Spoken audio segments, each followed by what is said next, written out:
Sound?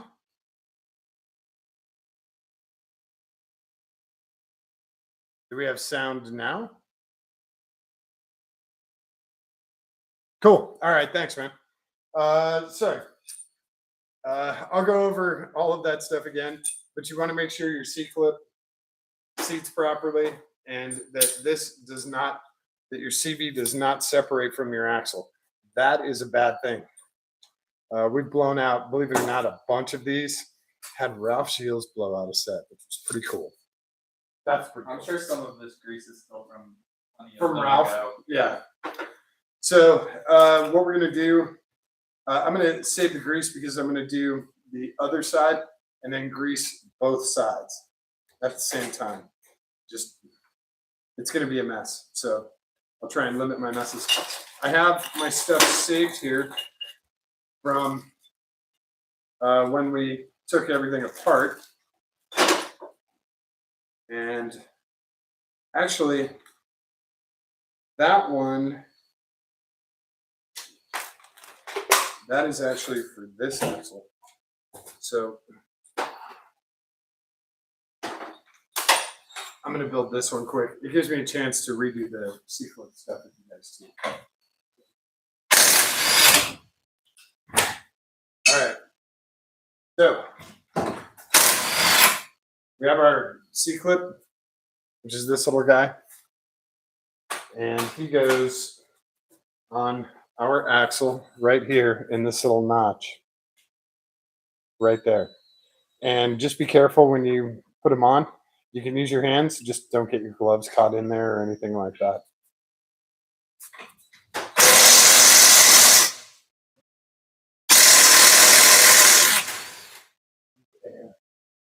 This thing's flickering.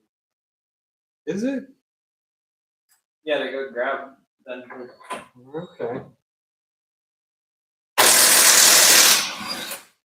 Brent's taking the wheels off. We got to take the wheels off to get this stuff.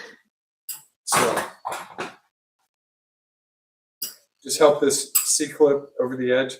And then when he does get over the edge and he gets in there, make sure that he kind of moves freely. You can rotate him around. You don't want him caught on any of the splines or anything else. Make sure he can rotate. Now we'll take our CV and we're going to do like we did on the other one. We're going to line him up. Make sure he is on the splines. It gives you a little bit of spline to work with. Oh, God, I'm trying to do this left-handed. It's not working. So he'll give you a little bit of spline to work with.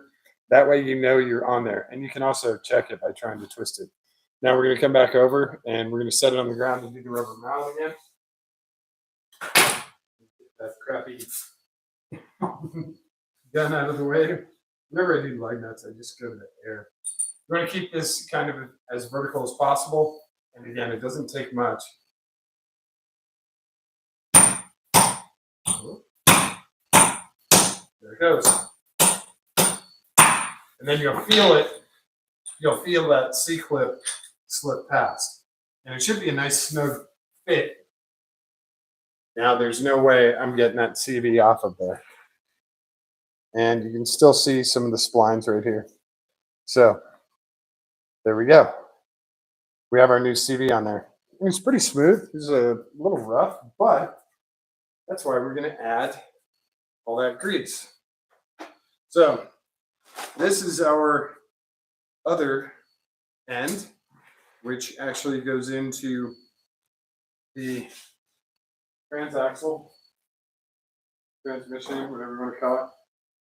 Clean up some of this as I bring it out. This is our spider bearing. It's actually 3 bearings, splines in the middle. This goes on our shaft, and there's a C-clip that goes on the backside. And that goes into our spider hub. So I'm just going to set that guy out of the way. This out. And this is our old C-clip when the axles came apart. We don't need him anymore. So we're going to pitch that old C-clip. But this is our E-clip, whatever you want to call it. This is not an E-clip. This is a spring clip. And this is what we're going to use on this end. Sorry, we already have our spring clip in here. We're going to use it on the spider end.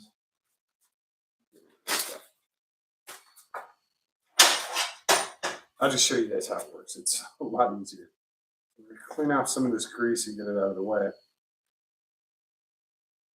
And then we're going to take the spring clip, pliers, and we're going to open them up slightly. You don't need a big, huge set of these. And we're going to do this guy vertical again. We're going to take our spider. We're going to put our spider on here. Ooh, look how nicely he fits on there. He's happy. Now, on this edge of the spider up top, we put our spring clip. And make sure he gets in there. So a quick trick to do this is to just keep a little bit of tension, let him close, and then see, like, he's fully closed, but he's in there. And then you can rotate the clip. And if you can't lift him out, he's clipped in there. So that's just kind of an easy way to tell. Now, these guys, little spiders, they go into this spider hub. And you can see he has 3 little sockets. And it's a very tight fit in there. So that's what goes in here. Try and line these up. And there you go. So now you see how this guy rotates in here. And he also has a length that he can go. You can go actually a little further than that. But that's his length, and he can change direction, and he can spin very, very, very fast. So, ooh, okay, he's in there. This gets filled with lube, and then this gets filled with lube too. So what we'll do is we'll slide these guys into place. This guy, I believe, is already in place. And then we'll put the lube in there, and then we'll clamp them closed. You can see we have some dents on here from when we pried this out. This is very soft aluminum.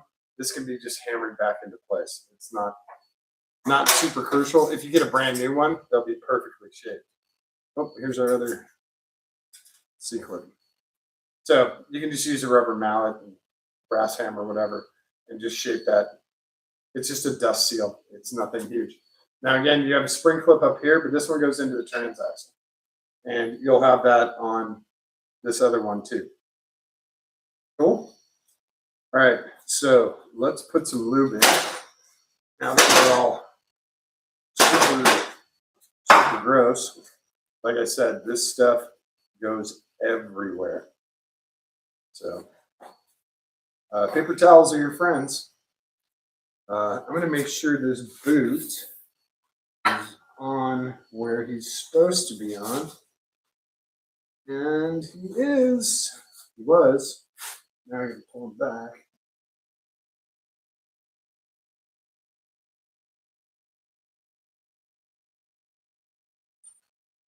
It's a lot harder than it looks. Since these axles were custom made, the lip that the boot catches on right here is a different distance. So the boots have to be a different distance. Otherwise, you can have a totally crumpled up boot, or you can have one that's like super stretched out.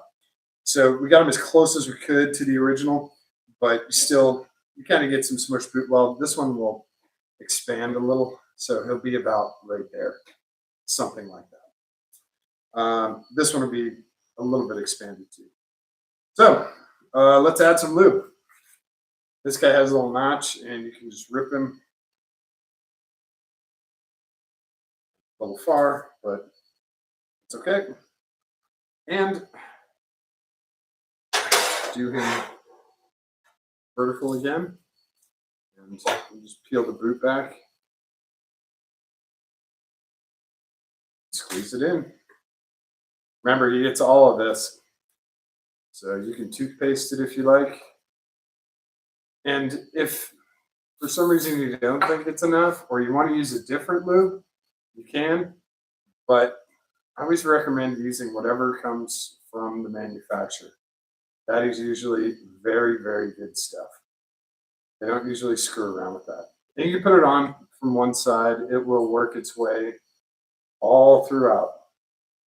So that's pretty much the end of the packet. I'm going to flatten this out, squeeze out a little under my finger, and put the rest of it in by hand. And there's still a little bit left in there. It's like the bottom of the cereal box. You know there's stuff in there still, right? So I'm just going to use the boot edge to catch it and take it off the glove. If you want to, you can spread it around. Up to you. Some of it's gonna get out. That's just how it works. But we are lubed up here. Let's clean up this edge. You want the lip sort of clean for when you're clamping. When you go to clamp this, you want this edge to be not super caked in lube, because then you run the risk of your boot slipping off, even if you've clamped it. So give it a wipe. It helps keep it kind of clean. Same thing on the other side. So now we can put our starter back together and slide our boot over it. And he is on there. Now I need more paper towels. We're not out of paper towels. I got stacks of these guys. So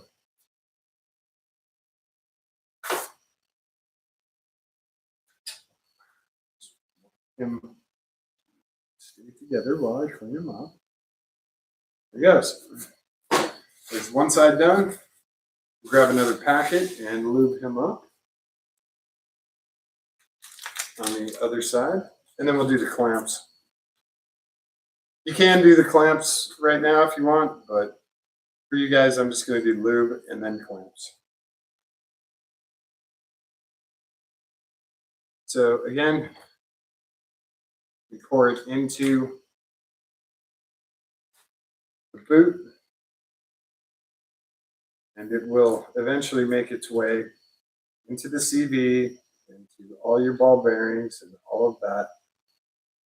You just need to get the majority of it in there. This one I got pretty, I guess there's a little bit.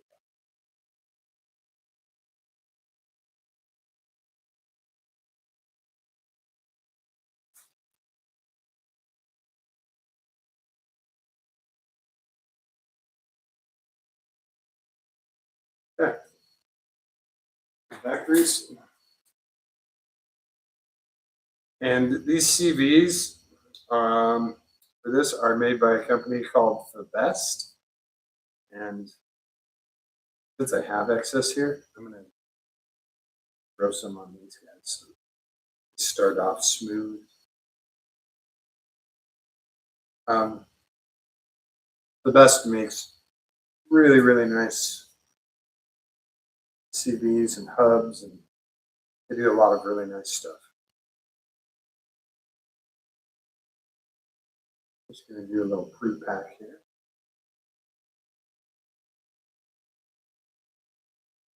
Just to help it out. Just helping out. Because these things ship dry. So, like extremely dry, like British humor dry. Clean up our edge. This edge was already clean, so not too worried about it. Now, slide down. Oh, he went too far. When he gets slippery, he goes too far. You got to pull him back. And this was part of our problem with not having notches cut in there, the boots would slip down onto the thinner part of the axle and all of our grease would come out. So, all right, let's bring this guy back up to the thicker part. This is a lot harder than it looks. Okay, now he's back on the thicker part. And there's a little vacuum that's created when you do this, so you just make sure the air is kind of out of there, especially on this end where you don't have a ton of movement. Now, when you rotate this around, you can feel it getting smoother. That's just the grease working its way, getting into where it needs to go. And you can see how this joint works too. He doesn't go in and out like this end does. So I have to do some extra cleanup on this side. So there's our shaft for the driver's side. Let's get some clamps on it. Well, yeah, I'll do clamps now. I really want to do clamps now for grease. So I'm gonna set this guy to the side, and we'll build the other axle. So I'm just gonna set him down here. He's built. He just needs the clamps.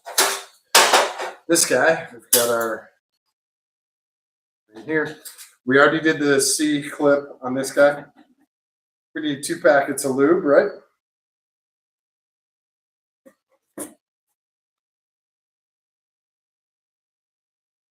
These axles are so nice. Even Brian likes them. Yeah, they look great. They were $1,000 for these axles. Hope they look great. For the 4? Yeah. Should have had the guys sign them.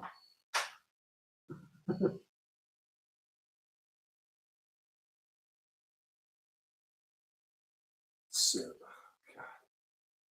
It's literally, like I said, this stuff goes everywhere. This used to be a really nice hoodie. If you want to, you can just rip a little notch in it and kind of squeeze it all around, but it works this way too. So,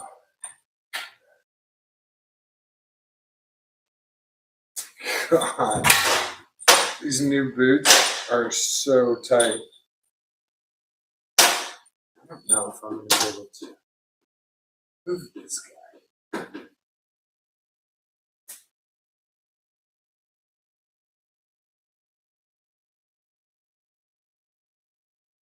I'm just trying to slide him into his notch. Oh, crap.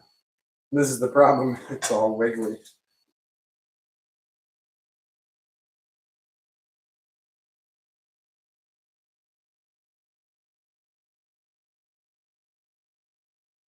I don't want to go too far.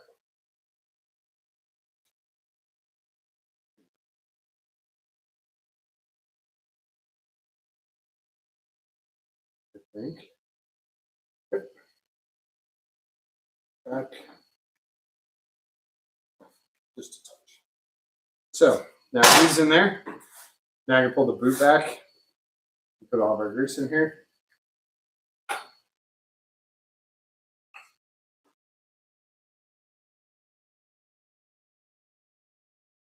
There really isn't a way to do this without getting grease everywhere. Yes, it'd be cool to have like a Zerk fitting, right? Lube it up really quick. But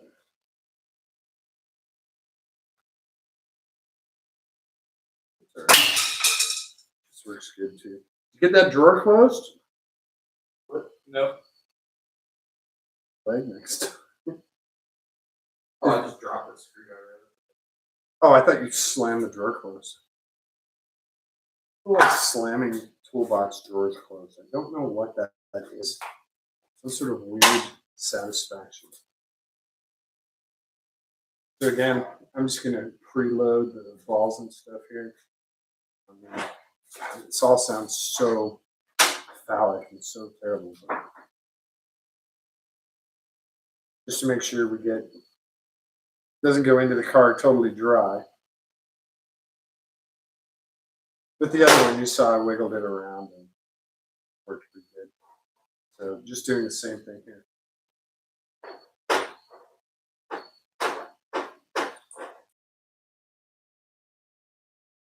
Make sure we have some kind of nice coverage.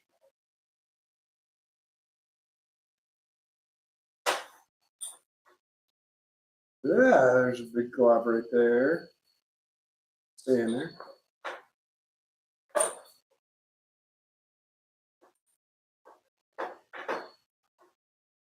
So, yep, this is kind of like packing bearings. I guess technically you could call it packing bearings, but it's packing a CV joint. So, here, get off the gloves, get back. Here we go. Clean up my hands.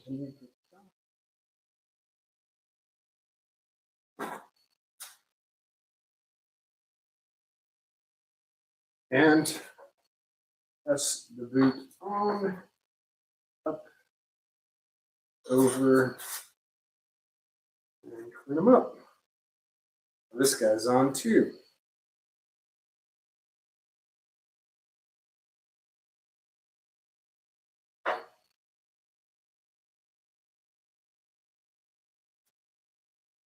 Looks super clean. Super clean. Super. And now, since it's just a like a regular half shaft, we can rotate them around. Yeah, now it's not metal on metal anymore. Before, you could feel it was just metal on metal grinding. Now that lube has got in there. And it's a much smoother, much smoother. Lube is so good, isn't it? So, done with this packet. Now, Where do you have a Ziploc bag? Ziploc bags are ready. Let's do the spider on this one. And he is still in the cup. Again, this is the spider. And he's got 3 ball bearings here, 1, 2, 3. And he's got splines on the inside, which go onto our axle. So, do this guy vertical. Wait, we pulled him out this way, so he goes this way. And he already has some lube on him, so I'm not going to be too critical with the next packet. Although we prefer new over old. That is for damn sure. And Can you put the car down a little bit? yeah, you can bring it down.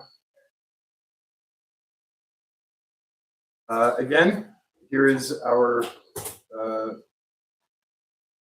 C-clip guy. And he goes right on top. He holds the spider onto the shaft. You just have to spread him a little, make sure he seats correctly. And then, like I said before, you keep almost no pressure on here, but if you can slide him around, that means he should be seated all the way. So, back here. Yep. It should be all the way in there. Here's the hard part. It's a black C-clip, and you're trying to find the 2 little holes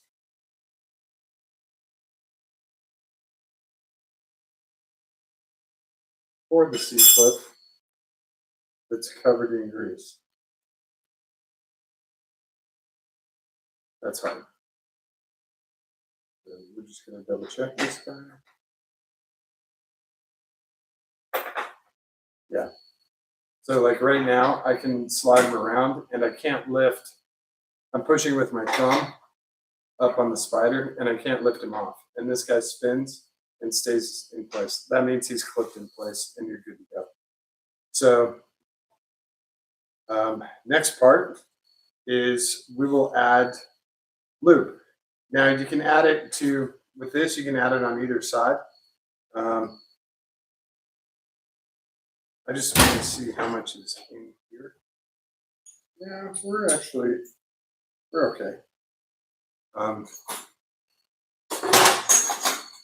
You don't want to add too much because then it blows out and it expands when it gets hot and it can rip the boot.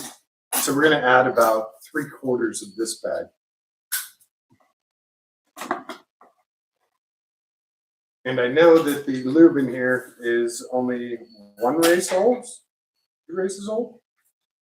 It's not. Yeah, it should be fine. Not very old. And it's the same stuff that we had in there before. So I don't mind reusing it.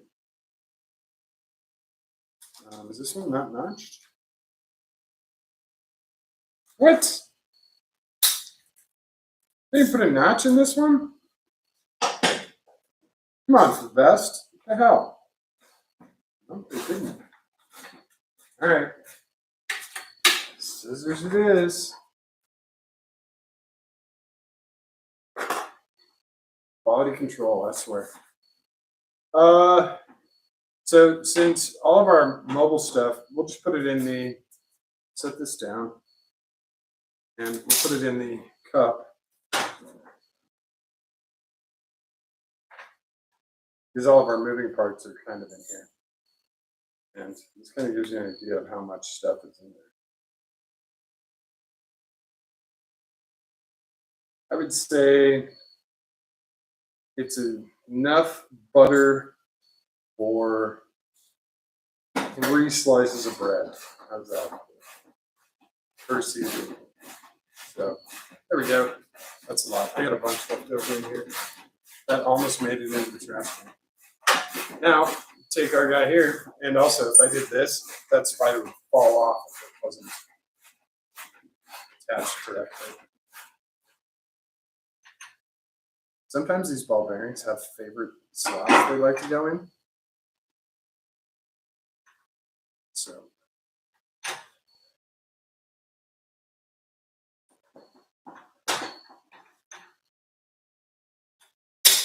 I might have to motivate him too.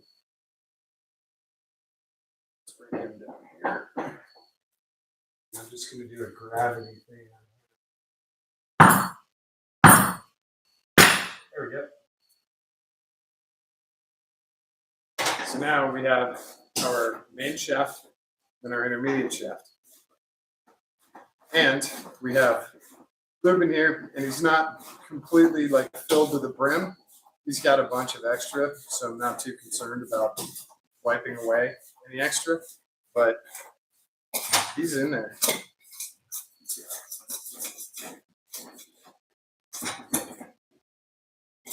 There's a little much in there. Take some out.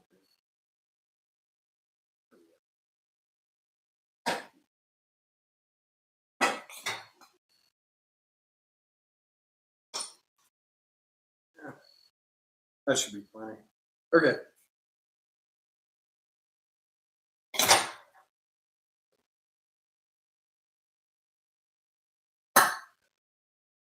Cool.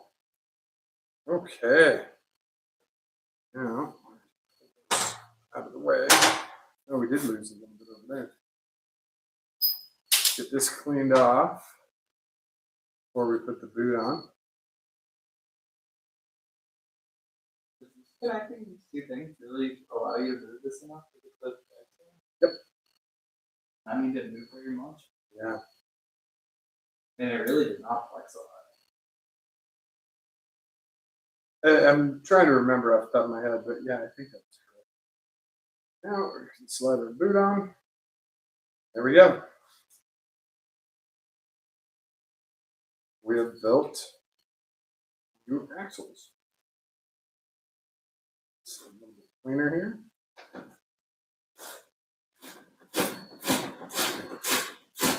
To access to the race car. And now this slides in and out, and that end rotates. I'm gonna have the bands on here, it'll be a lot easier. So this side slides in and out, and then this side rotates. This side reaches that extra distance over to the transaxle. It's usually a good idea to put just some kind of lube on here. This side does not have a C-clip for the intermediary one. This ring, or this spring, goes on the outside. So here's a spreader ring. What do we do? Got our clamps here, which we can bring out, and our brand new cotter pin. What was I using to spread those guys out? So weird.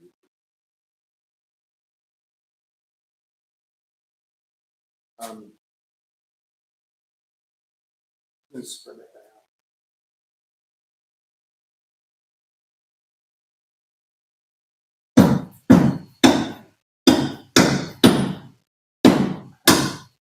Because all my stuff is for clamping.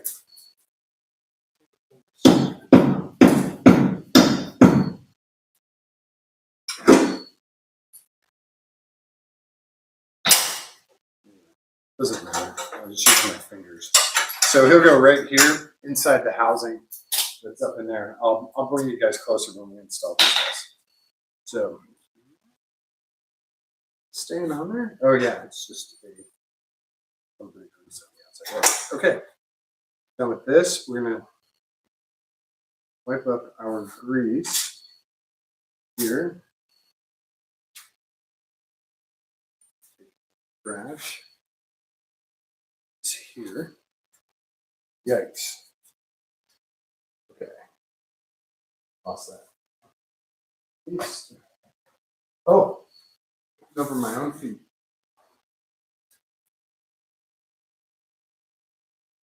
Like I said, this grease goes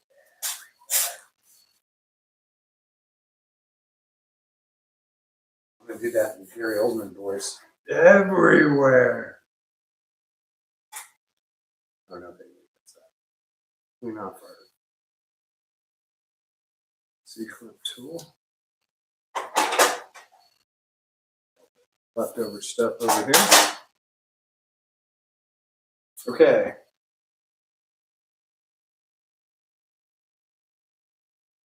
I can't remember what I was using there. I may have just popped it off with pliers and then pried it out with a screwdriver. So I'm going to save 2 of those guys. These are our band clamps. And there's a couple different band clamps that are out there. This one works with, you can sort of see 3 little hooks. I don't know if I did it. You can see the 3 little hooks right there. And then there's all these slots. And so what you do is you help it out. Oh, I got to change gloves because I'm just covered in grease. Help it out by forming it, and then it grabs into those, and it'll grab into 3. And then you crimp this section. This section right here gets crimped with those special pliers, and that way this thing will not ever come loose. You have to cut this in order for it to come loose. I'm going to change gloves here because just absolutely. Yeah, those 2 allow it enough to flex out. This side flexes a lot more than the other. Yeah, it's surprising, but it actually does work. It actually goes in there first, and then you can flex this out and put that in. Like, feel how rigid the other side is compared to. They'll both flex. Yeah. What I'm wondering is, like, I'm curious if You can take this out too if you really want. yeah. That's up to you. I've done this so many times so quickly. All right, folks, give me a second. I'm gonna wash my hands. And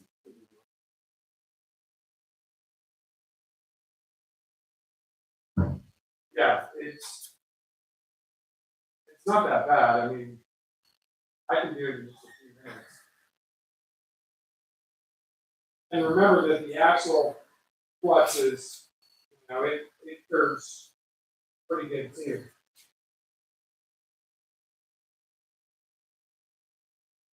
Also, I'm glad you're not picking the car up until tomorrow. Yep. So we can put the battery maintainer on it too. The battery's there.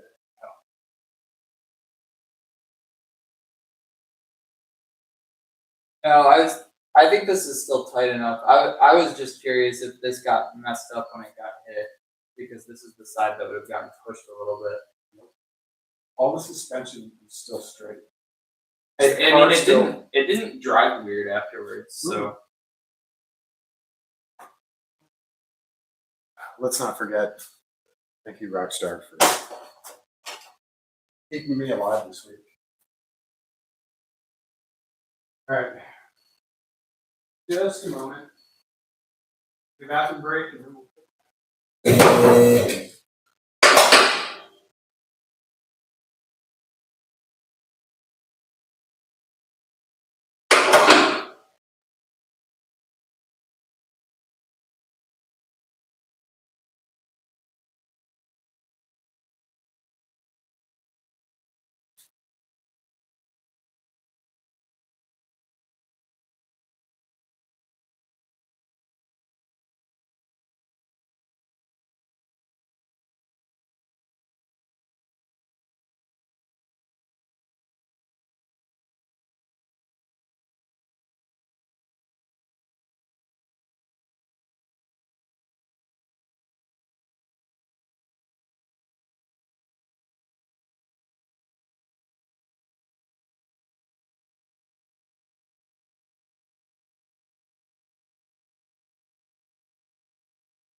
I just checked on the hurricane, and one of the neighborhood pages, someone posted the neighborhood where I just bought a house that I'm not at yet because there's a hurricane happening, and someone just posted, just saw a huge alligator swimming up the street that they're on, which is like 5 streets over from where my house is.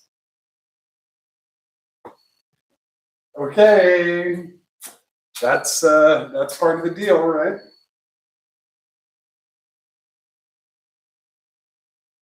I guess that's how it works.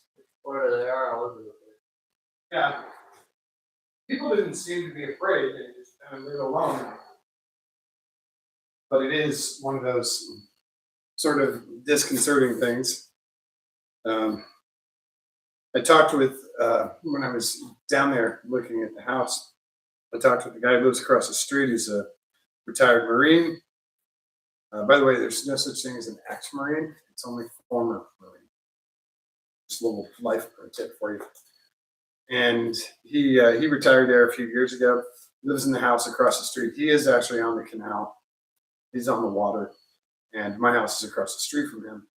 And he told me about a few lots up are not built on, and he said there's a gator. They just call it the neighborhood gator, and he comes up the canal, comes up on shore, enjoys the sun for most of the day, hangs out, looks for food. It's back in the canal and swims down. So kind of cool. One thing that I like to do, and I know Brian is as anal retentive as I am. It's just a good idea because physics always wins. Mother Nature always wins. Physics always wins. What else? Gravity always wins. Yeah. So, speaking of physics and gravity, we want to make sure that these guys are spinning in the right direction when we clamp them down. So, if we're looking at the axle in the car, it'll be in the car like this, and it'll be rotating like this. So we want to make sure the way it's rotating is actually helping it clamp down. Correct? That makes sense. Yeah. So the way it's clamping down is that way. Yeah. Rotating this way, it's actually inertia is sending it loose. So if we're going this way, inertia is sending it tight. So put them on. Line them up. And I'll show you what I do with these on the.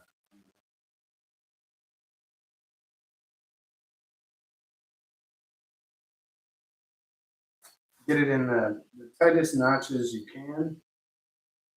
And you can usually do this just like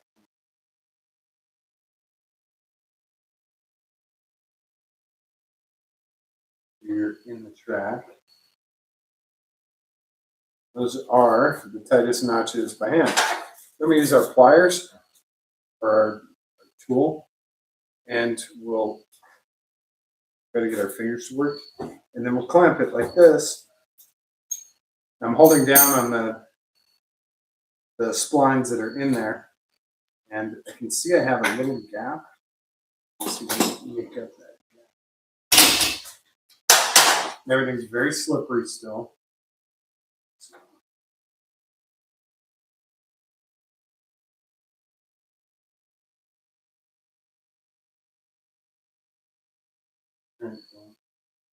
Doesn't want to go to the next notch.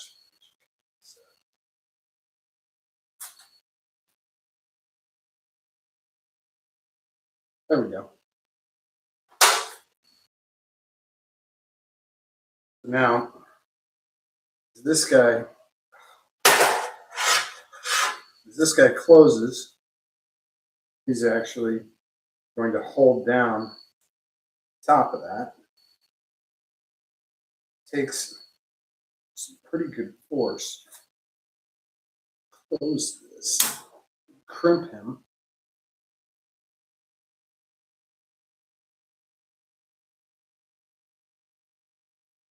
So now we have a super tight crimp. On this, what do we do with super tight crimps?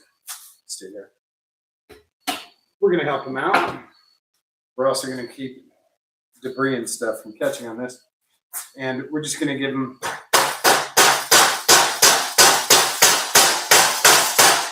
little flattening with the hammer.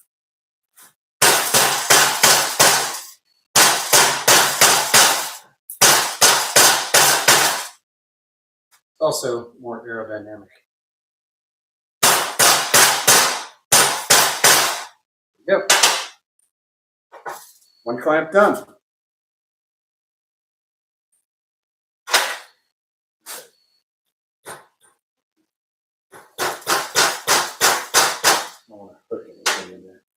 So there we go. Now we go on to the next clamp. We already have the direction. We know the axle's traveling. So this is the smaller guy. And because Brian and I have OCD really bad. Oh, here's what I do with these guys is I will pre-bend. Normally this comes straight. I will pre-bend him just a little bit so he has a little bit of a curve to him. So when he comes in, he's not just going to grab on one. He's going to grab on all three. So, and the way these pliers work is you can see as it crimps, it also pushes down with this center part. And that's what it does here. It holds down that center part so it can't go up. So that's how that.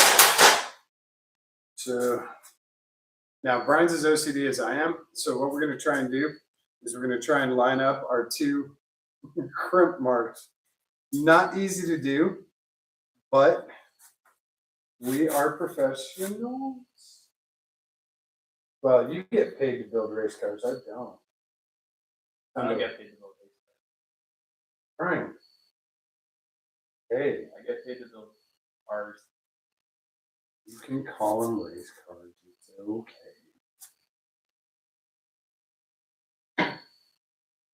Last thing I worked on was the Odyssey. He doesn't mean the boring minivan Odyssey. He's Race talking about sport the vehicle. really cool ATV from the 80s. Even it's not boring, I actually like it. That's one of my favorite vehicles. Really? Yeah, I mean, you saw how awesome it was when we took it to Road Atlanta. That's true. It did. It carried a lot of gear, a lot of people at the speed limit. I didn't go over the speed limit when we were going through the twisty parts, and I knocked a lot of time off. Yeah. I like the way it handles. It's got VTAC. That kick in, you Works. It sounds good.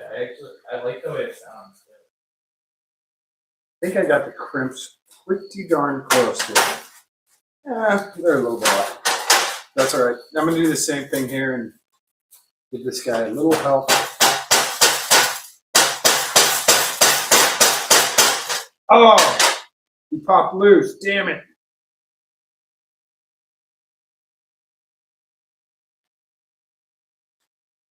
I don't know if I can get him back on there now.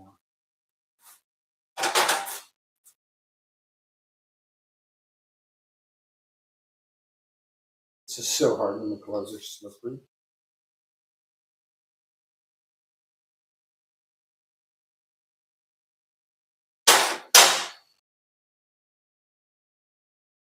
Now he's back on.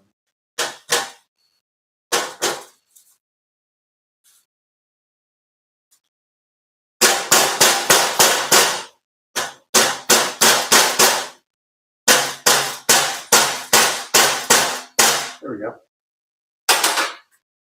So there's 2 out of the 8 that we have to do. Is that your phone or is that mine?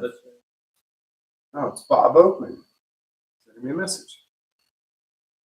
You guys don't know Bob Oakman? You should look up Bob Oakman. Bob Oakman is the guy you hear on the radio who does the monster truck stuff. Sunday, really ripping monster trucks. That's Bob.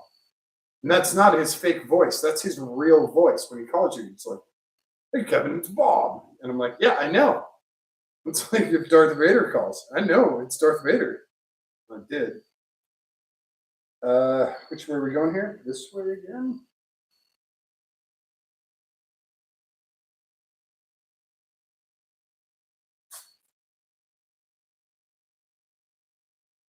And you can kind of cheat and go make this, sort of pre-clip it and then slide it over. You're doing it on the smaller part shaft.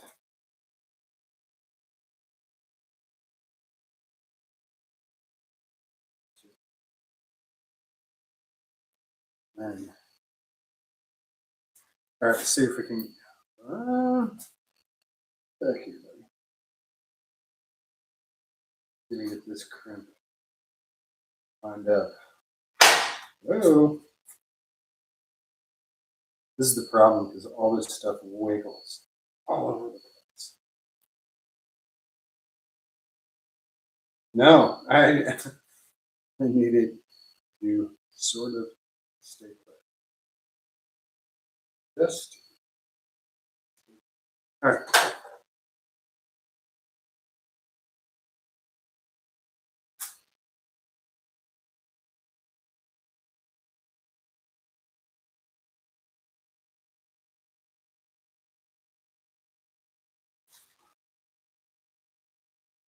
The other thing to check is make sure your band is aligned all the way around. It's in the notch where it's supposed to be.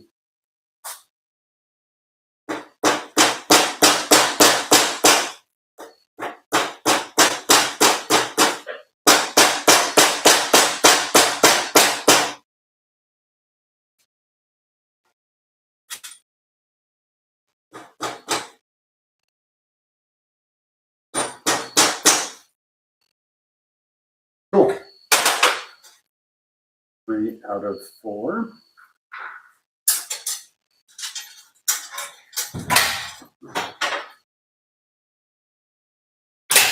Do some pre-bending here.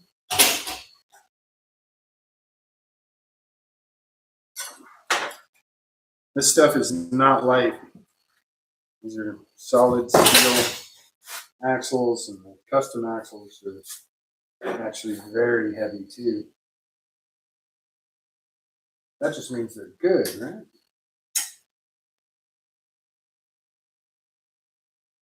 Everything is so slippery. Oh my God.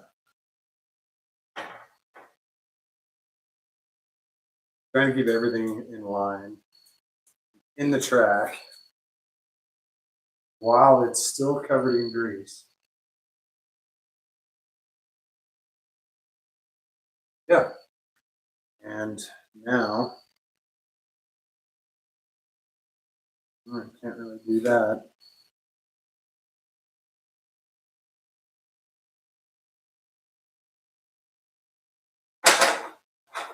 And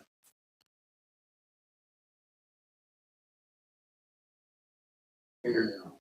I just want to pop them off. Line them up.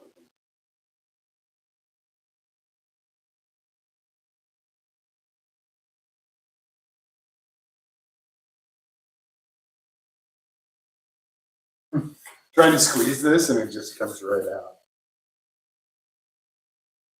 Man, that sounded terrible. So, let's keep this here. Rotate this guy.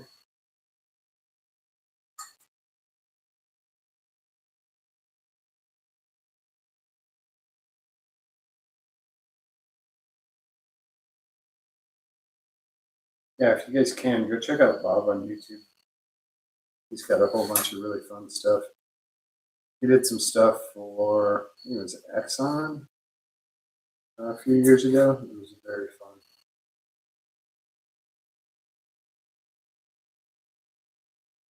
Okay. Should be very, very close, but not really close.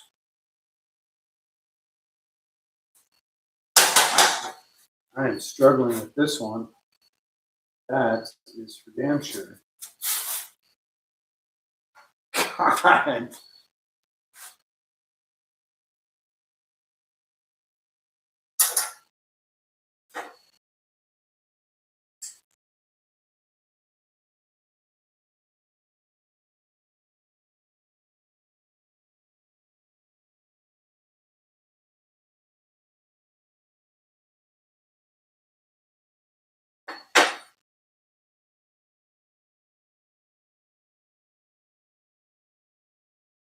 Way better. Just need to make sure he's in the right spot. We're almost done.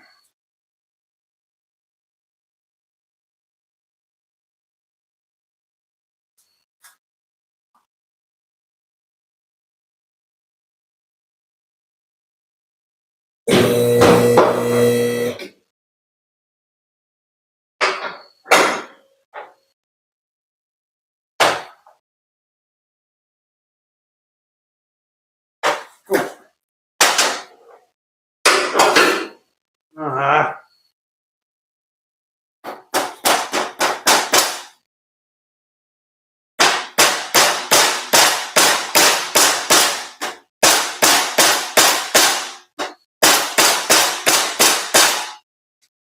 Nice when you get a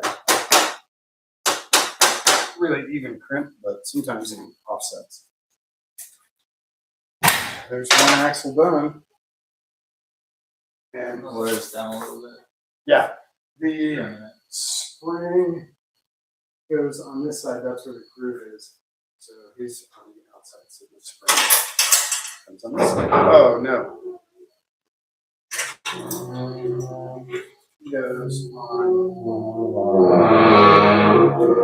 inside. So I had him on the correct side.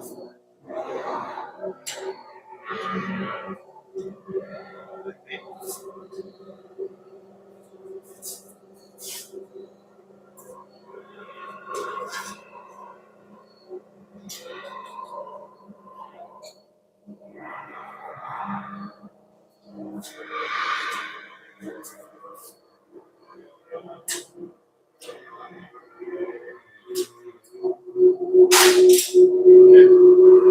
axle's done. You guys go. Oh, hey, Liz. Yep, this is our completed race axle. Give it a quick wipe down. Unfortunately, it went full Ohio on this side. It's all corroded. Not much you can do about that being up here. So, castle nut, washer, a brand new Fabest hub, and our axles with notches cut for the boots, and everything's crimped and should stay in place. Better stay in place this time. And again, like I said, we have two of these. We have two full sets of axles. So, and this thing's really heavy. I don't know why I'm still holding it. Set him down. And clean my hands off. And we'll do the clamps on the. Will you remind me to order more clamps? I go through a lot of those for some reason.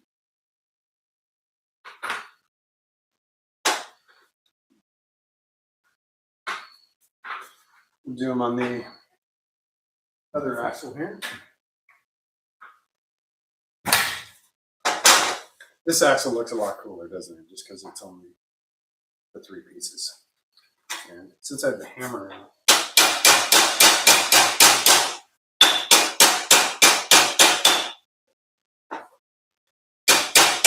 let me get that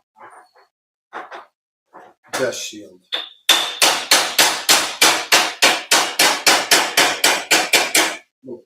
Back to rounder.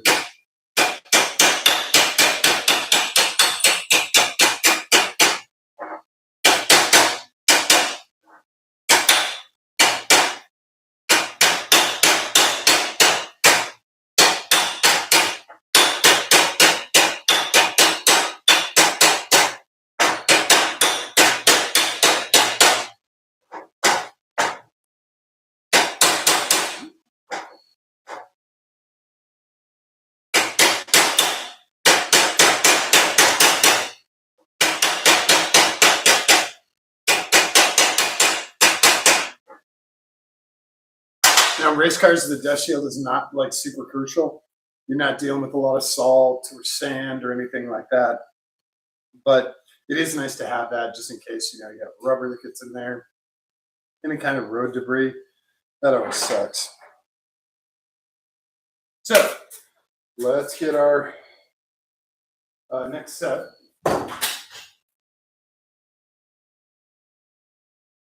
We have our 2 extra T-clips, which we hang on to.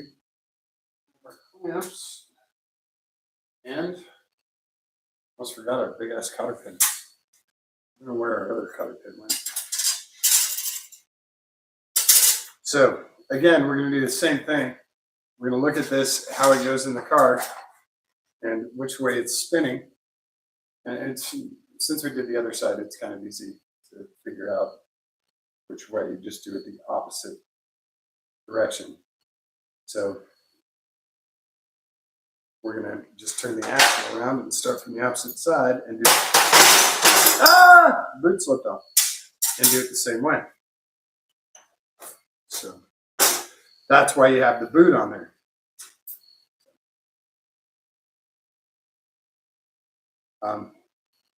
We will do that guy first, since you decided to come apart on us.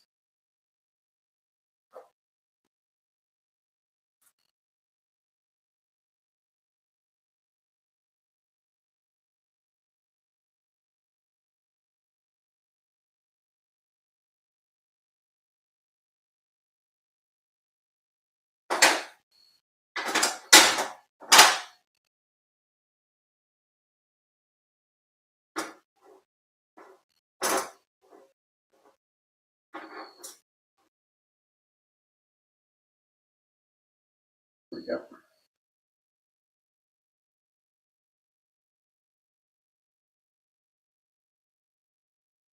Okay.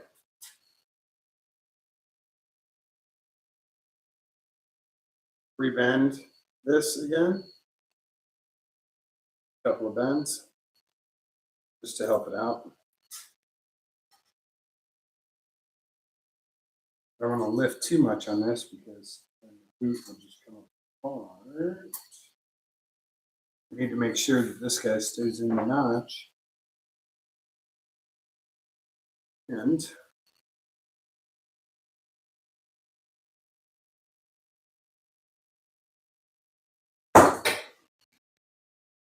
let's go from our, try and line it up with our cooling holes here.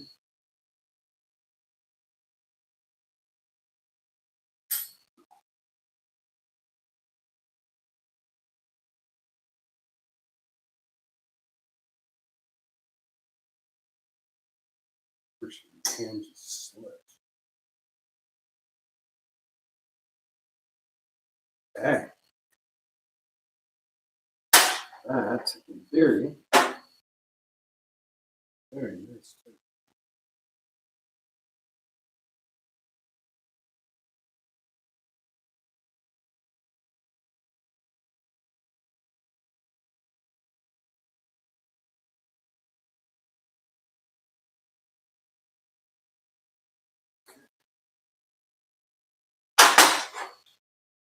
Down. What I'm doing with the ball peen end is I'm hammering down this end so he is a little more flush.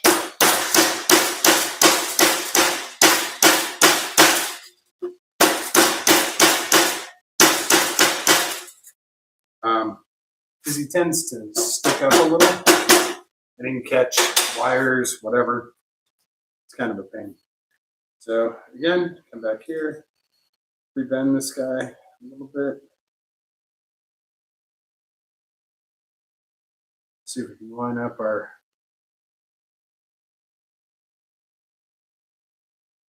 crimp again. Let's get it pretty darn close.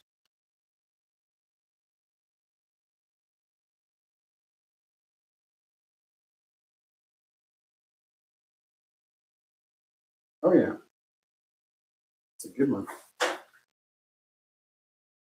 You want to be careful with these pliers too. You want to use whatever end won't pinch the boot. Sometimes you have to flip it around.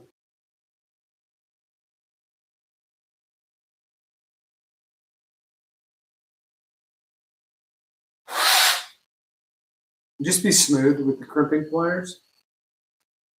You don't have to be super forceful. You don't have to do it like absolutely immediately. And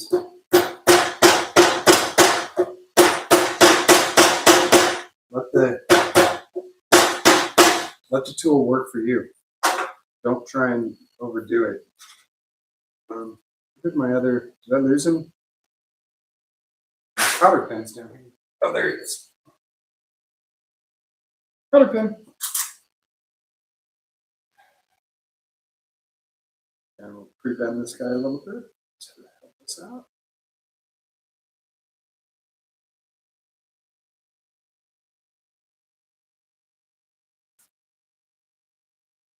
Let's see if we can.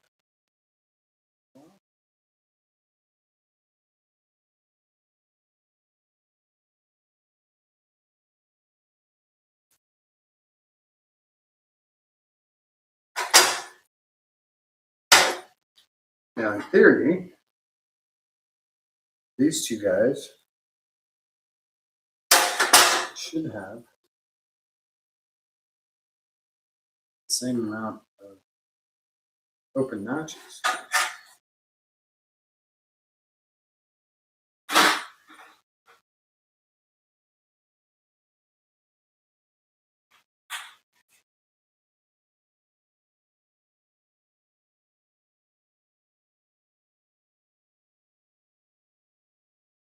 So if I was going to count the open notches, they should be the same.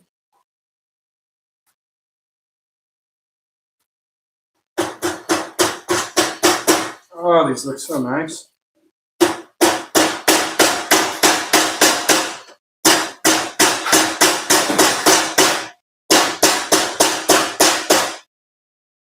Cool. And then one more. This is also really fun to do at the track. I mean, you're totally covered in grease and it's pouring rain outside and you got 50 people staring at you. What the hell's he doing? That's when it's really fun.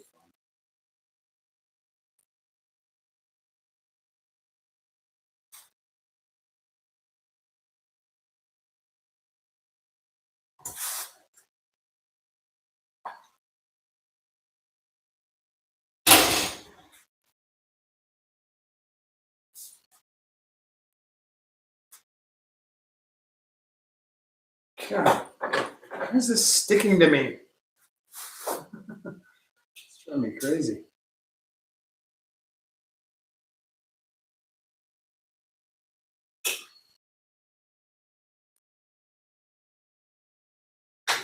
Oh, come on.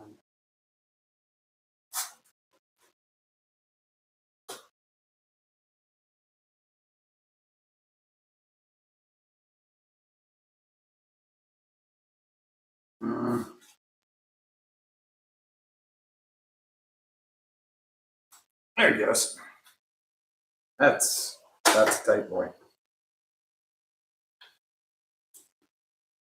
You made it tight on here, but you also need to be very careful about ripping boot. Go too tight.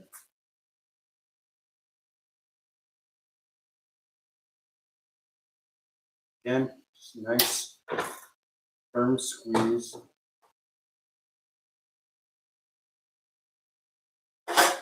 On the pliers.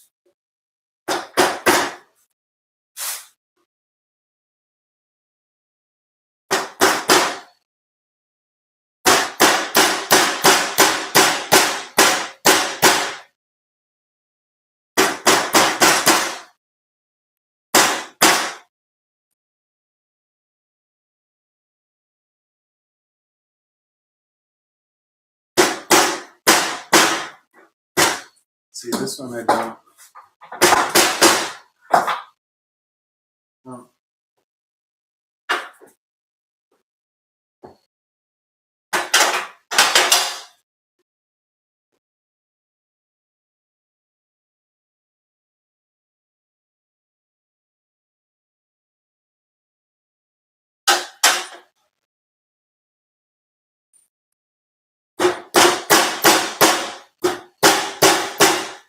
Yeah, this one I don't like.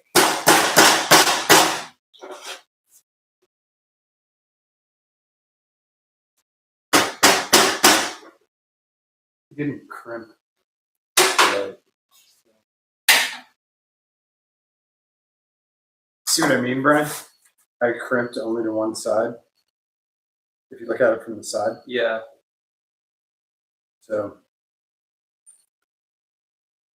we're gonna redo this guy.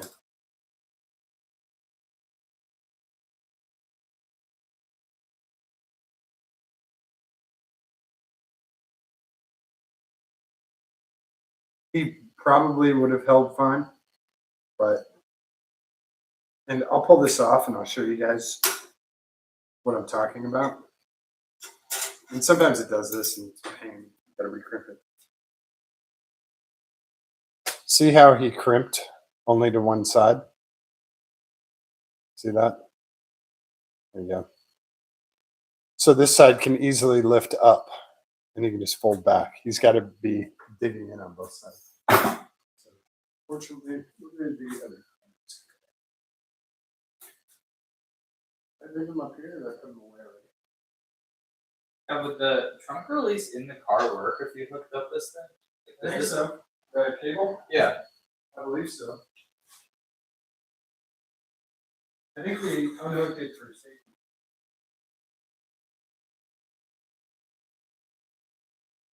Where it's the Right by the passenger seat or the driver's seat. it's the one that's next to the gas one, right? Yeah. So again, same thing, gonna pre-bend. Help it go kind of small so he can spring back. Okay. Let's try this once more with feeling.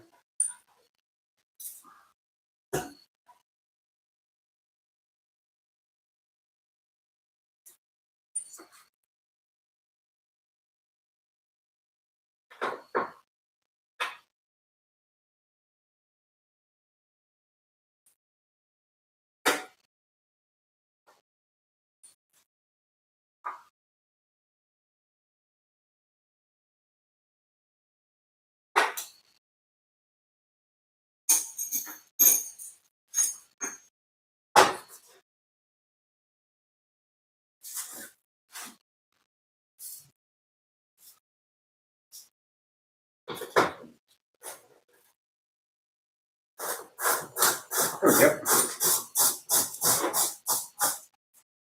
Now, let's see.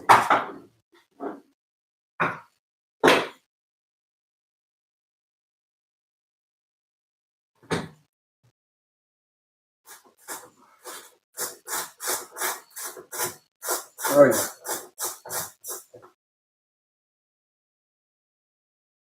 Much better crimp. Nope, I lied.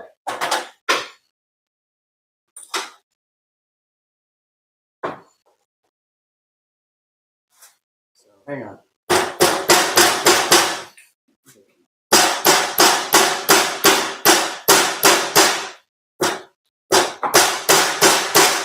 Okay, that's the stuff. That's the stuff.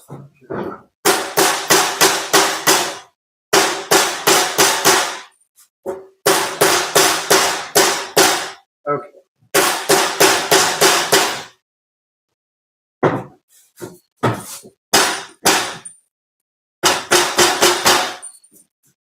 Crimped a little bit better. Still.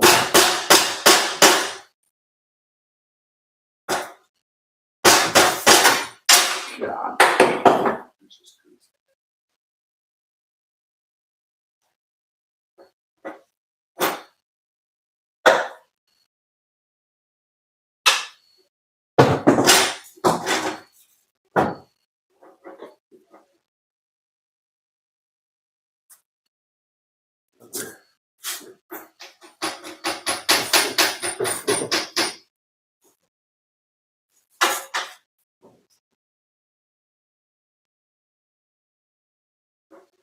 Just rotate these and clean out excess grease. Because all excess grease is going to do is pick up dirt. It's going to pick up a lot of dirt. So clean up what you can. Hopefully dirt doesn't get on there. We're done with these guys. Done with these.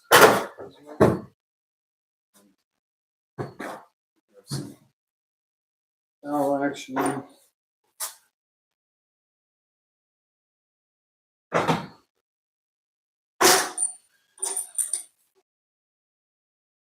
Ow!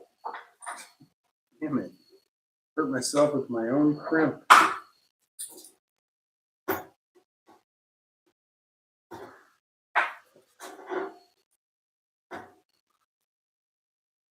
It's usually still a bunch of stuff on here.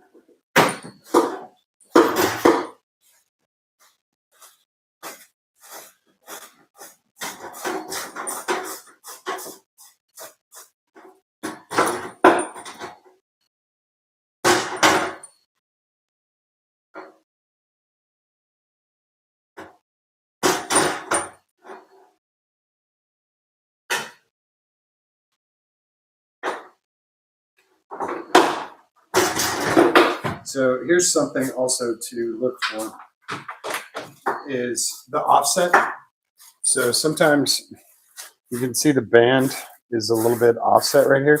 You can just use a pair of pliers to make sure you don't cut the rubber and to put those guys, like sneak him back underneath there so he's fully underneath the band instead of underneath the rubber.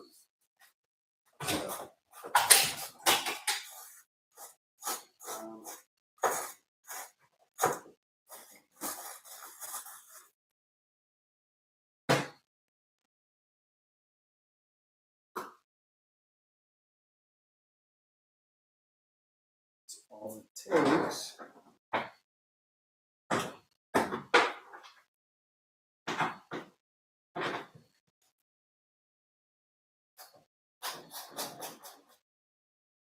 It's nice when they line up perfectly every time. Sometimes they do not. So definitely check for that. So now we have another axle done. Like I said, we have our CV that goes in and out, or sorry, our spider joint that goes in and out. And then we have our CV that fully rotates. So one axle down, I'm going to check the offsets on these guys. I think they were pretty straight, but.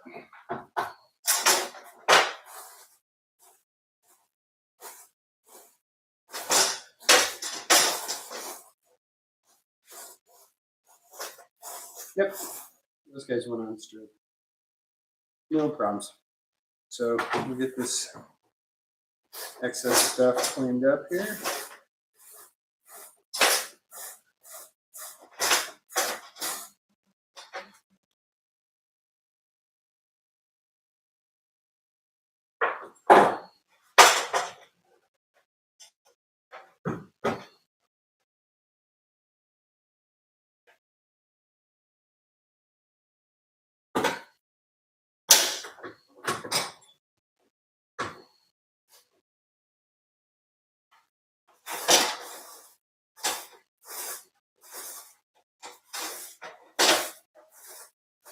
Nice and clean. Looks good. Looks really good. Okay, I got my welding table back too. Better like that. All right, axles are built. I'll do a more detailed one when I get back. I get back here to the shop. That'll just be the axles. It won't be the installation of the axles. So I promise I'll do a more detailed one. I'm gonna let Brian work on the latch. That's actually that was an early one. What? The one out there, that was an MK1A, not an MK1. Pennsylvania? No, the red one that's sitting out back. Oh yeah. So it This doesn't work? This is the different cylinder than this. Oh yeah. You can see that assembly. Huh. That's also why our suspension is different. I knew the suspension's different. I thought that was also an 87. No, that's an 86. This is 87. We also have parts from an 88. So this is a combination of 3 different cars. How cool is that? I know, it's not cool. It's not. Oops. Well, this one's still jacked anyway. Or is there a way to hook up a cable or a rope or something? A couple of zip ties you can just pull. I think I Through might the be able keyhole? to put this in there. I think it just won't fit perfectly. What? Say that again? I'm pretty sure I can put this in here. It'll just sit more subflush. But it's not keyed. It's keyed to that key. Oh shit. So But I was thinking we could just leave it unlocked, and if we hook it up to that thing, then you pop it with the thing. yeah, if you take this. Yeah. I'm gonna see if this physically fits in there. Okay. Okay, Brian's gonna check that. I'll be back in a second. Woo.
Finally, someone posted about the street I live on.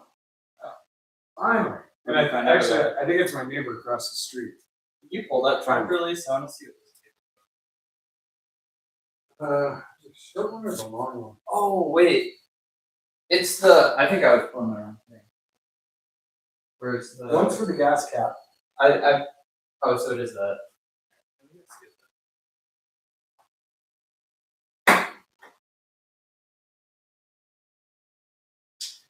Oh, it moves. It just doesn't move quite far enough, so that means I probably don't have it hooked up.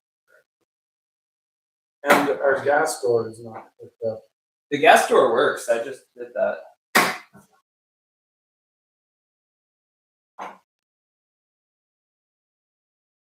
I just did that like a minute ago.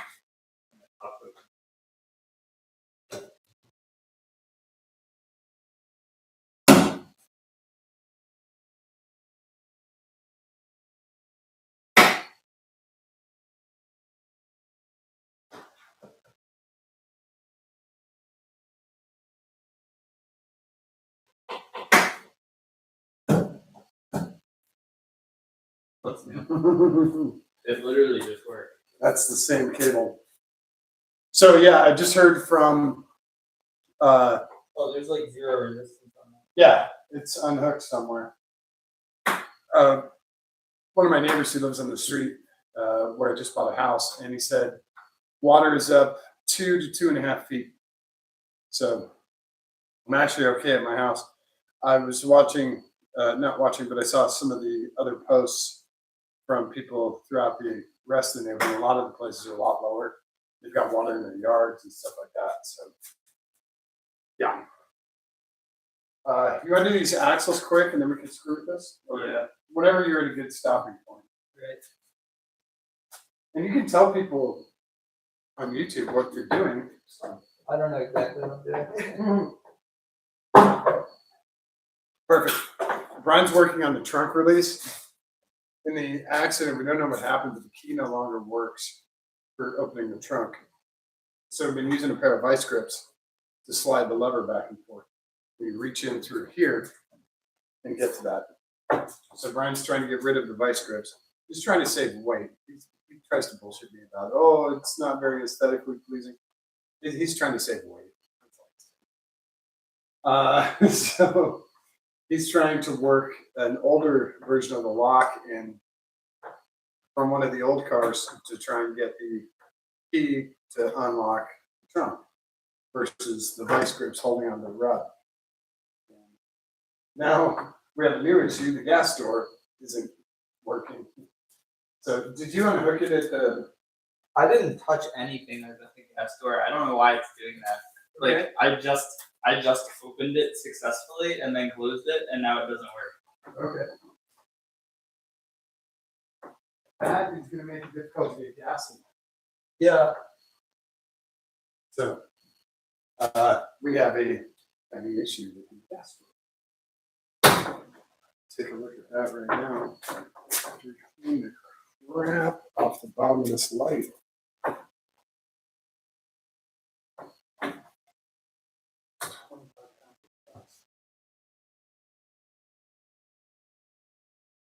Old Subaru.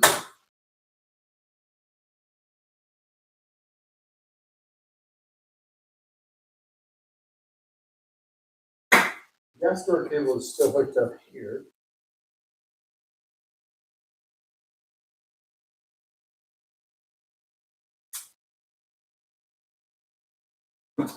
There is no access to it through here.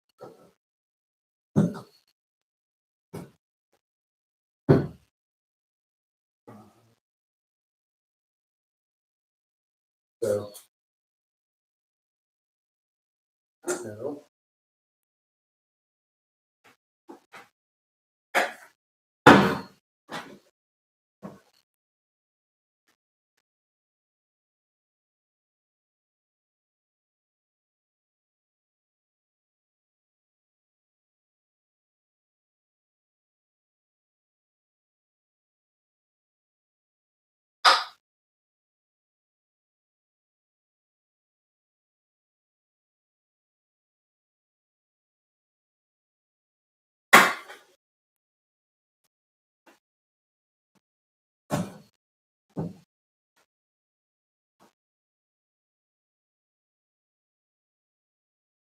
I do not think.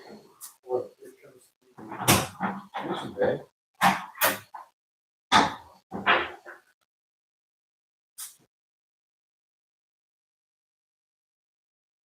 That's-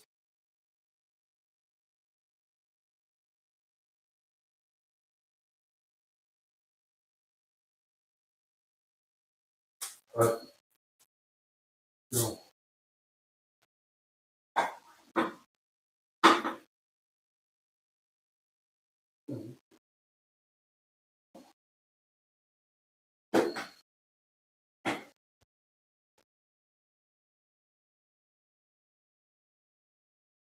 That is-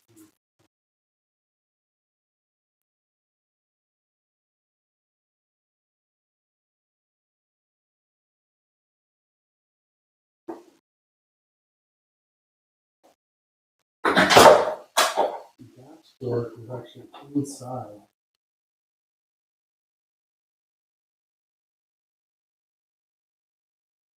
Of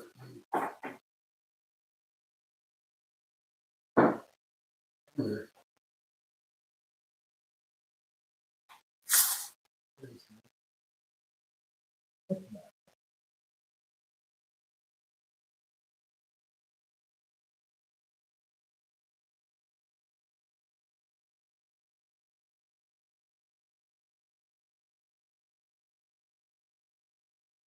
So, how the hell do you get in there?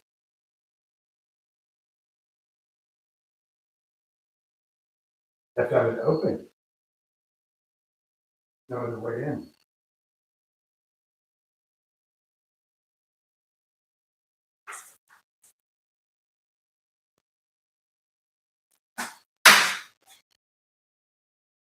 Doesn't there be something in? See something moving in the engine bay?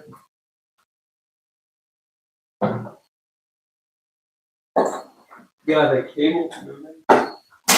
Oh. It just popped out of the ground. But what is that go to? This is.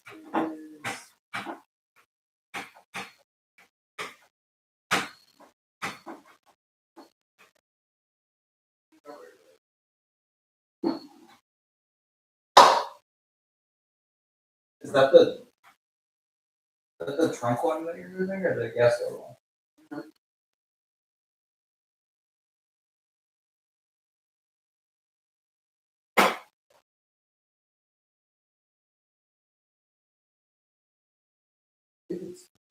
Or the gas door. Is it the big one or the little one? Little. Nothing in the engine bay is moving anymore. When you were moving the big one, that was moving the one that integrated this. That one goes where? This is the trunk one.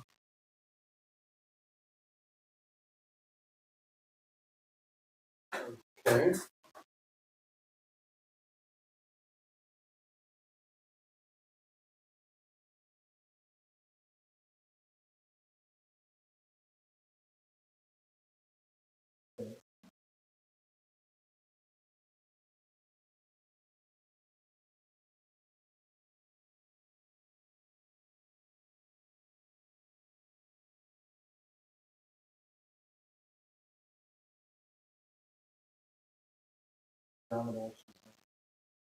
Right, so This one is the gas door? the big one is the gas door, or the small one's the gas door. The one that has like 0 resistance on it right now, I think the cable must have popped off the end at the gas door itself.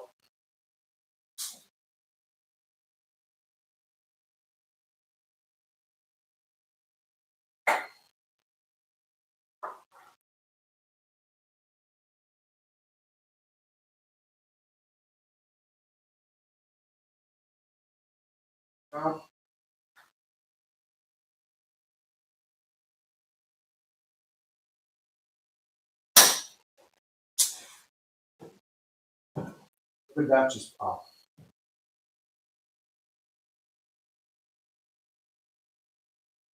That's your trunk, isn't it?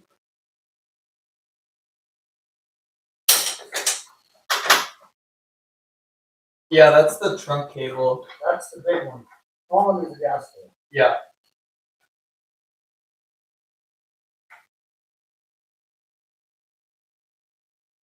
Good.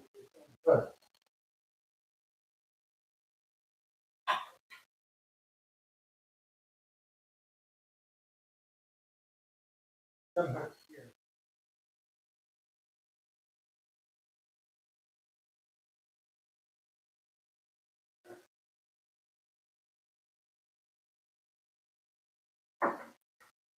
Yeah, he's gonna hook down here, bro.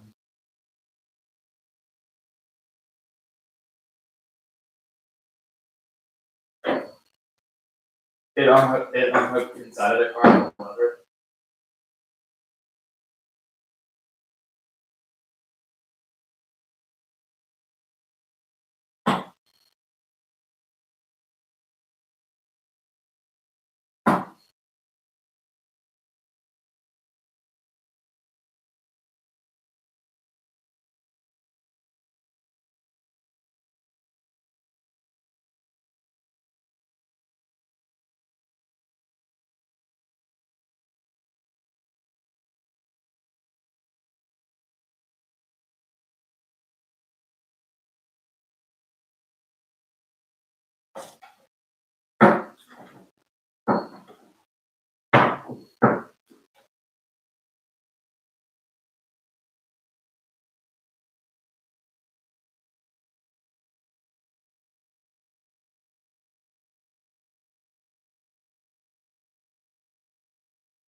Oh my god.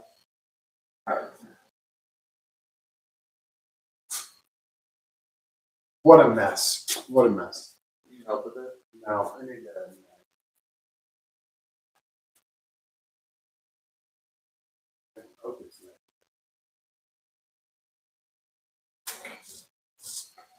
Is there like a trick to closing the gas door?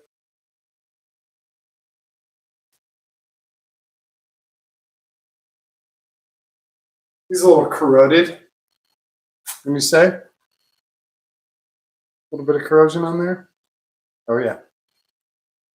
Find out what the hell that guy's for. Let's put these axles in because they won't take very long. Yeah. That's what you guys are dying for, right? The axles? Yeah. Let's see if my neighbor.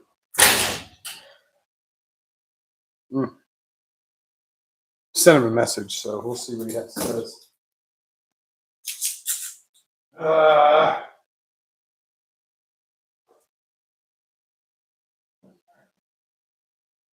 that off. Well, I'm gonna raise the car up, okay? Okay, let me fill it in. Okay. Now seeing how easy it actually would be to put an old key cylinder in here, like we could swap for the old. They don't fit. No, they physically do. The 86s? Yeah. Switching out the key cylinder was the thing I thought was going to be a pain, but I think that's not. the 86s fit different hole holes. No, you can. Maybe you have to drill 2 holes. That's the most. Yeah, if you want to buy an 87.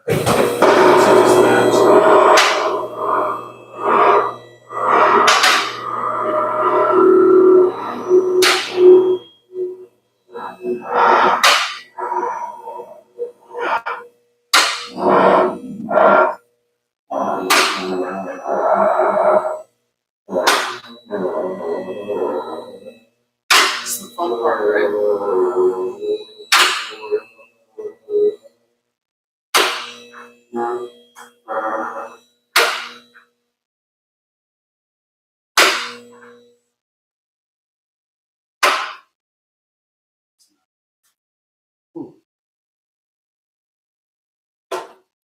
Okay, do the easy one first.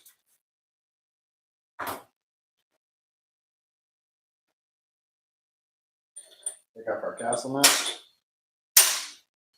I'm gonna have to probably my left arm. That.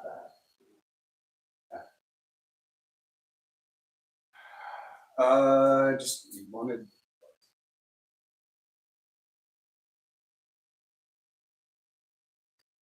All right.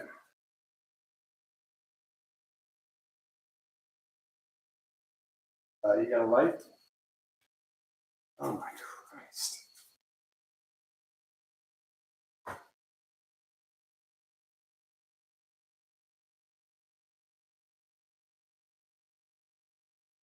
We'll grab a light and bring you guys over so you can see how these things.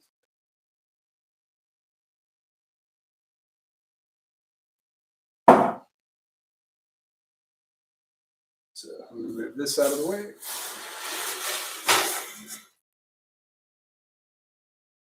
All right, you guys ready? We're going to tilt you. Here we go. Hey, it's a process. Yeah, it is a process. So take you guys up. Do the driver's side axle first, and then we'll come over and do the passenger side. One thing I want to do is I want to get some lube in here.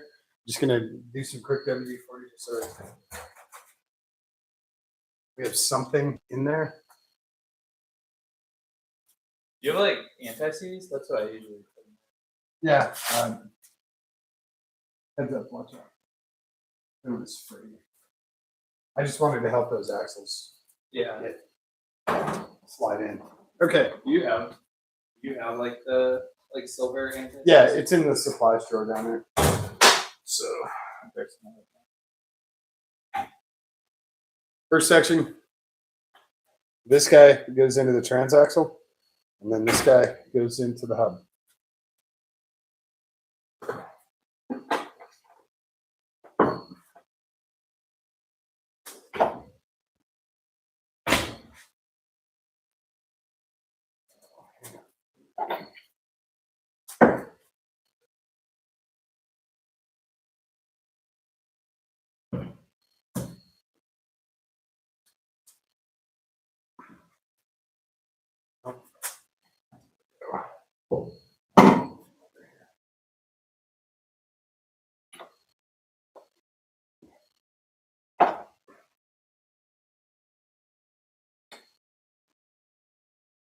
Line up those splines. Does that have one of those like locking C rings on it? Yeah. Yeah, that was the thing I was saying. Like that makes that easier if you put the opening and that C up. Oh, so the C portion like that? Yeah, then it hits the smooth edge at the bottom where it's Oh. trying to push instead of like getting caught on the ends.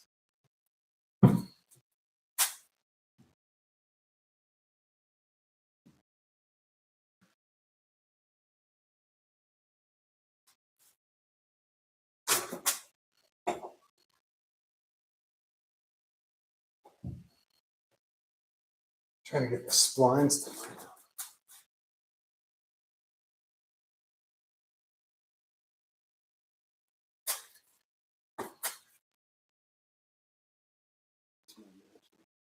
I'm just blinded over here.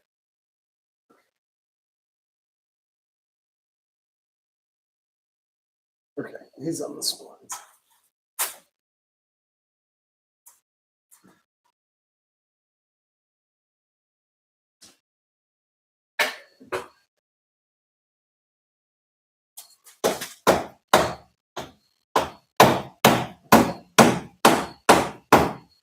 You go in there? It's There going. he goes. That's it. That's how he seats into the transaxle. Now comes the fun part. There's some anti-seize on those splines. Huh? If you want to, you can. I'm gonna wipe it off with my hands, but yeah. Will it come out easy than it?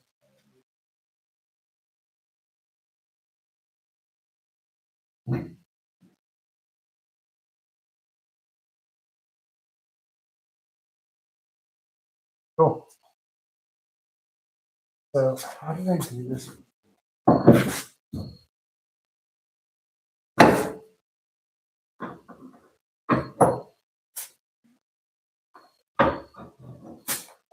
That doesn't seem that close. I don't know how to do this. This guy has to know.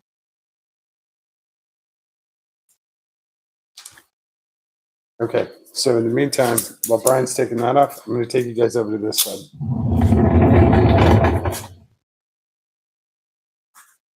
So this side is a little different. Like I said, our carrier bearing goes right here, and we have our hub over on that side. So my light over here. This one's a little different. So casting that on.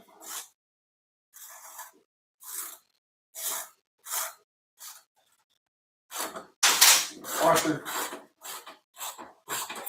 This guy does not have a C-clip on the end. So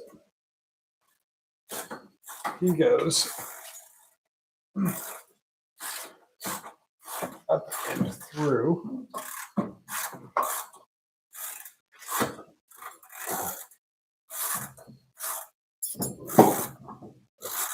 Through this way.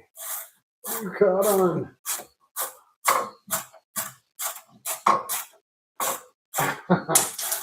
Come on. What the hell is he coming? Oh. Yeah, I can't get this guy in until we do that side as well. Because I have the emergency brake in the way. I don't think I can get him in through here. Oop. So, yeah, we got to wait. Yeah. All right. Come back over to this side. Come back over here.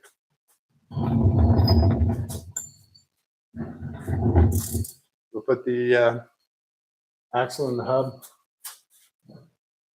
This guy bolts up out of the way. Now with these 3 bolts undone, we don't have to do an alignment or anything. Oh, trying to do this out of the way of everyone. So everyone can see what the hell's going on. But it's all right, there you go. And line up the splines. Should seat right in there. And then all we have to do is bolt these 3 bolts back up. I'm going to put the washer and castle nut back on here so it cannot fall out. And these get torqued down to 180 foot-pounds, I believe.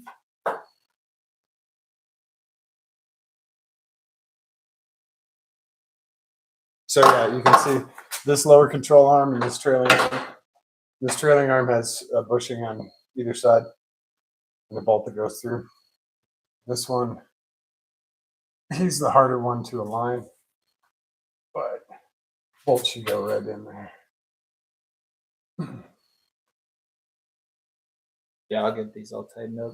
Okay, let's go to the other side. We'll take the, let me have that guy. Because this is our one here, correct?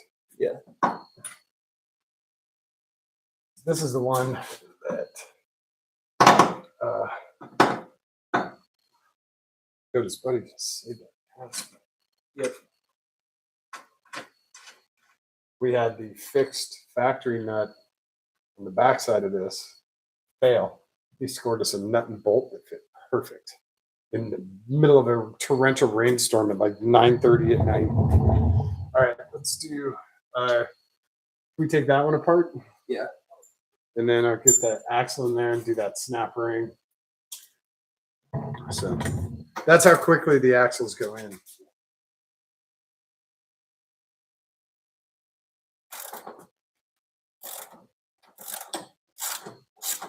If you want to, we can do a bolt check and mark all the torque and stuff tomorrow if you want.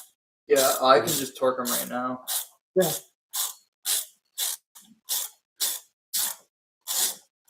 This is why we love electric tools. Bzzz, comes right out. Brian's old school though. He always has been. Doesn't use computer at work, slide rules, pencils, all that.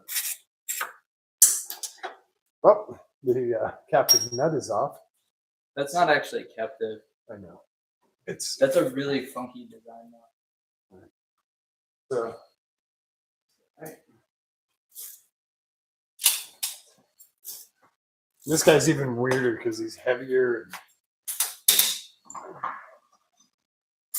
So he gets slid through here, then that stays out of the way. Line up with it's like shoot and pull the rope.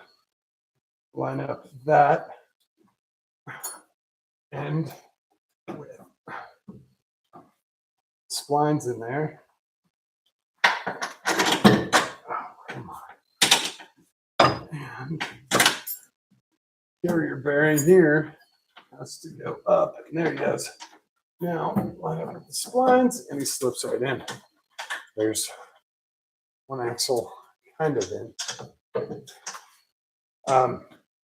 Brian, you want to do NECs on this? Yeah.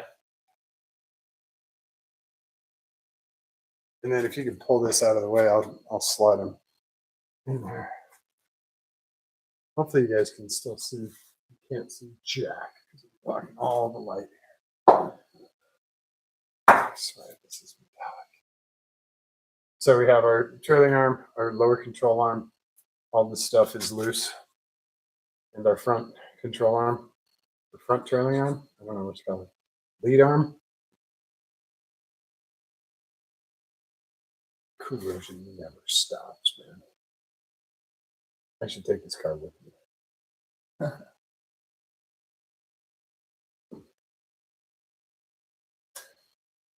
So, I got it. I got line up splines. And that should push through. We have the dust shield dented on this side too. That's okay. It matches up. You want to do that guy. Close. That's it. Our axles are in. Well, I'll do the snap ring for you guys. You got that one, Brian? Yeah. Okay. So, tell you guys about the castle nut. So the castle nut goes on. It's called a castle nut because it looks like kind of the top of the castle. And you line up these notches with the hole in the axle. There's a hole in the end of the axle. You put the cotter pin through, and then you fold the cotter pin two different directions. That's how cotter pins work. So you fold it one way, fold it the other, and the cotter pin prevents the nut from coming loose. So just drop the washer. So always use new cotter pins. Don't, unless you're in the middle of a firefight in Afghanistan, always use new cotter pins. These things are cheap hot metal zinc. They prevent nuts from coming loose, but they're not very strong. They're not. So always use new cotter pins. Now for closing this guy, and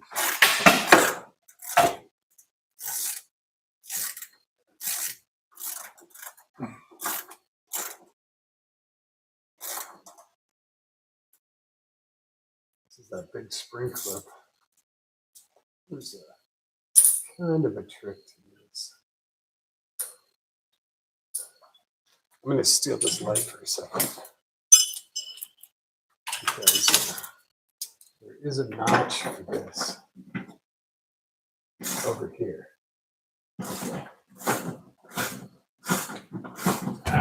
Whoa, I'm sorry, you guys. Over here.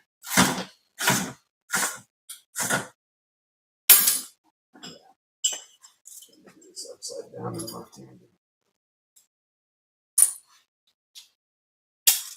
Ah.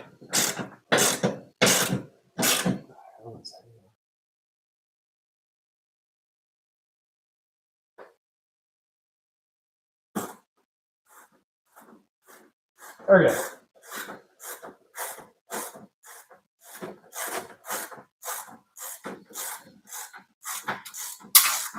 Ah. This is so hard to do and not block you guys.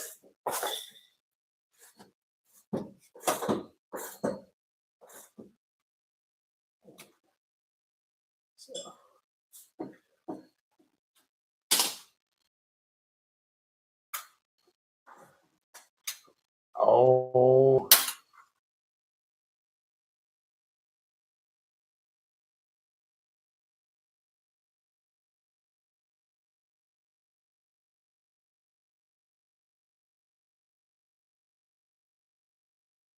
Get in there.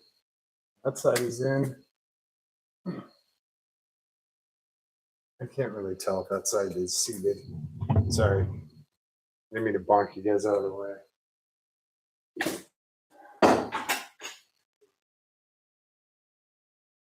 Cool. Sure. It is seated.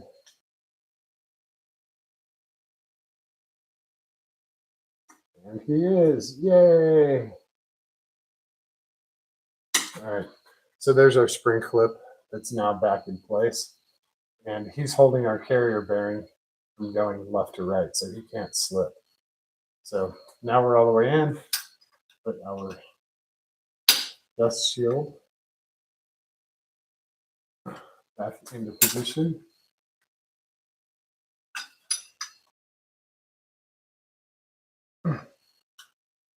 I tried. Oh, here's our bigger crowbar. Okay. Oh, fuck.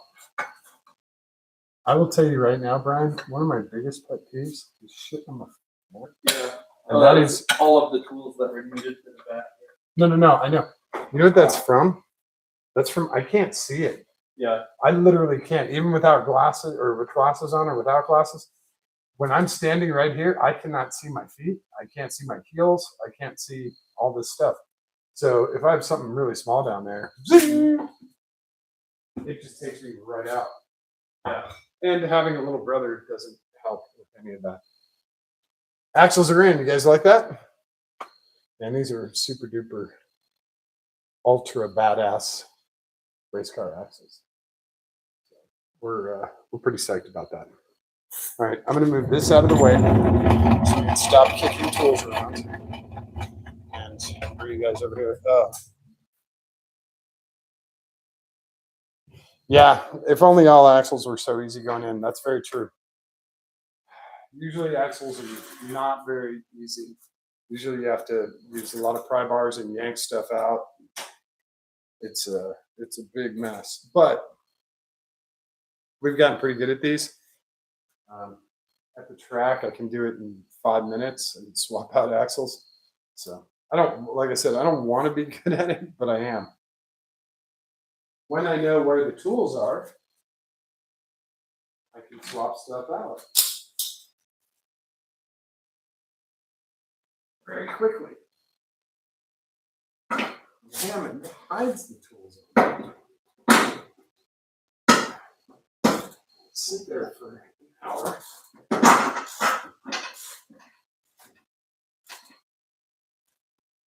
Well, this guys enjoy a nice lunch. Here's my ass off.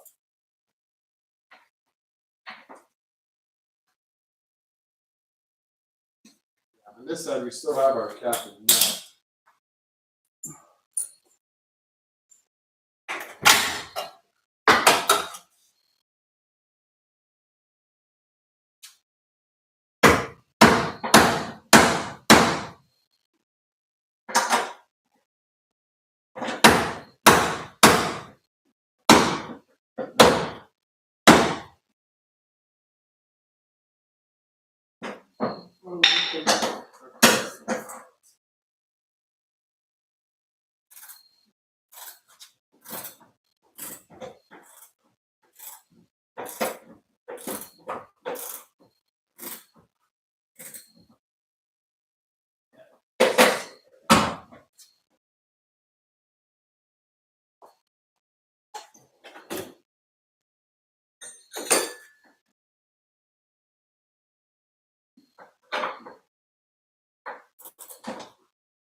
All right.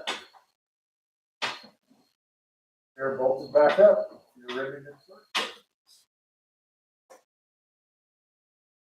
Get the other cool. We're done putting axles in the car. So hopefully everyone enjoyed that.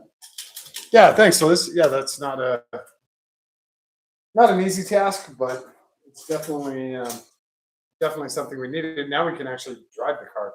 Can't put any gas in it, but we can drive it. So that's it for tonight. Again, like I said, hang on, I'll show you.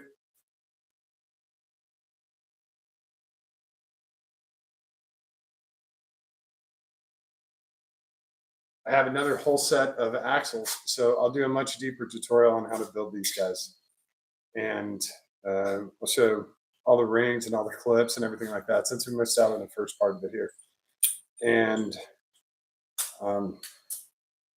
also, for all you MR2 guys out there, if you want the information on these axles, these were custom made by Mosier in Indiana, and they have all the specs on it. And I'd be happy to get you the information on these axles, because getting the Camry transaxle to made up with the AW11 Mark II hubs, not easy. But I figured out how to do it with these custom axles, and Mosier's awesome. They're not cheap. These are heavy duty. I don't even know what steel they are. They're good to 700 horsepower. So they're going to last us a long time. We'll blow up CVs before we blow up the axles. So if you guys need that information, shoot me a message. I'm happy to dish it out, just because it is really, really difficult to find. I'm not trying to hold information back from anyone. I want you guys to do a V6 swap on your AW11. It's a hell of a car. When you get 240 horsepower in a 2,400 pound car, you're going to have a good time. We have a good time with this, right? Yeah, this thing's awesome. So thanks everyone for hanging out tonight. I apologize for it taking a little bit longer than normal, but got stuff done that we needed to get done. And Brian's taking it to the track on Sunday. Yeah. Sunday, Mid-Ohio.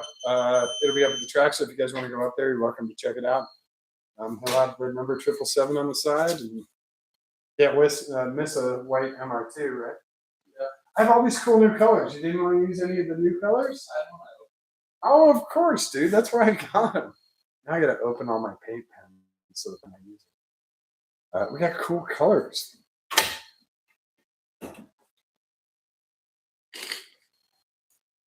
Look at this. These are all like super cool. That's all right. Anyway, Sunday will be up in Mid-Ohio. I will be on my way to Florida, and